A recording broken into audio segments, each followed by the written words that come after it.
Hey guys, this is Eddie with VS Marine. Today I'm going to be showing you how to disengage your brakes on your trailer in case they're locking up when you're trying to reverse. So what I have is a lockout key. It's supposed to be used specifically on the 2-inch ball trailers. Basically, this just goes in position right behind the actuator so that as you're backing up, it keeps your brakes from locking up.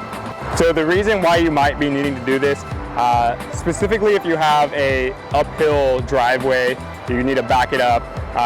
A lot of times the weight of the boat will cause your actuator to lock up. Sometimes if you're having electrical issues between the trailer and the truck, the brakes will lock up. So this is just a quick and easy fix to get your boat parked.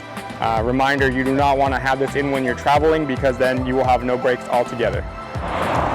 The important thing to note is that the lockout key goes behind the actuator.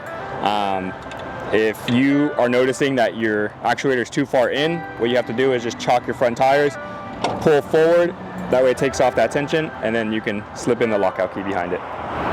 Thanks for watching. Again, this is Eddie over at VS Marine, launching dreams since 1964.